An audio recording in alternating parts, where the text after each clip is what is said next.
Hi. അപ്പൊ new ഇയറിന് സന്തോഷം മാത്രല്ലേനു കേട്ടോ, ഒരു ചെറിയ സങ്കടവും കൂടെ ഉണ്ടായിന്. ഞാൻ മുന്നേ പറഞ്ഞിട്ടുണ്ടേന് ഞാൻ കോളേജിൽ 3 അസോസിയേഷൻസ് ആണ് ഉള്ളത് എന്ന്.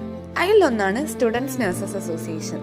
ഈ കഴിഞ്ഞ 2 വർഷമായിട്ട് ഞാനും അതിലൊരു മെമ്പർ ആയിരുന്നു. ഇന്നിപ്പോ ഞങ്ങളെ യൂണിറ്റിന്റെ ഹാൻഡ് ഓവർ നടക്കുന്ന ദിവസമാണ്. അതിന് ഇത്ര വിഷമിക്കാൻ എന്താന്ന് ചോദിച്ചാൽ ഞങ്ങൾ ആ ഒരു യൂണിറ്റ് ഭയങ്കര ബോണ്ടഡ് ആയി. കുറെ ആള് ചോദിച്ചിട്ടുണ്ടേന് റാഗിംഗ് ഒക്കെ ഉണ്ടോ, സീനിയേഴ്സ് ഒക്കെ എങ്ങനെ. അതിനുള്ള ഉത്തരം ഈ വ്ലോഗ് കൂടെ ഞങ്ങൾക്ക് കിട്ടും കേട്ടോ. അങ്ങനെ പരിപാടിയൊക്കെ കഴിഞ്ഞ് ഞങ്ങൾ എല്ലാരും കൂടെ വൈകുന്നേരം ഫുഡ് കഴിക്കാൻ വേണ്ടി പോയി. ഇതിൽ ഞങ്ങള് സീനിയേഴ്സ് ഉണ്ട്, ജൂനിയേഴ്സ് ഉണ്ട്, എല്ലാരും ഉണ്ട് കേട്ടോ. പക്ഷെ ഇതിൽ നിങ്ങൾക്ക് സീനിയർ ഏതാ ജൂനിയർ ഏതാന്ന് തിരിച്ചറിയണമെങ്കിൽ നല്ല ബുദ്ധിമുട്ടായിരിക്കും കേട്ടോ. കാരണം ആ ഒരു ഫീലിന്റെ ഒന്നും ആവശ്യം ഇവിടെ ഇല്ല. അങ്ങോട്ടും ഇങ്ങോട്ടും കളിയാക്കിയും തമാശ പറഞ്ഞും ഒരേ വൈബാണ്.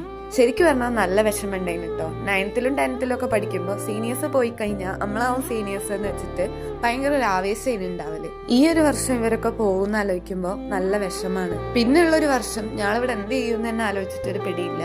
അങ്ങനെ മന്തിയൊക്കെ കഴിച്ച് കുറെ നേരം കഥ പറയാൻ വേണ്ടിയിട്ട് ഞങ്ങൾ നടന്നാണ് കേട്ടോ വന്നത്. ഇത് കഴിഞ്ഞിട്ട് ഹോസ്റ്റലിൽ എത്തിയിട്ടും ഞങ്ങൾ കുറെ നേരം അവിടെ ഫ്രണ്ടിലിരുന്ന് സംസാരിക്കലേന്. അപ്പൊ എത്ര ഉള്ളൂ. Okay, by.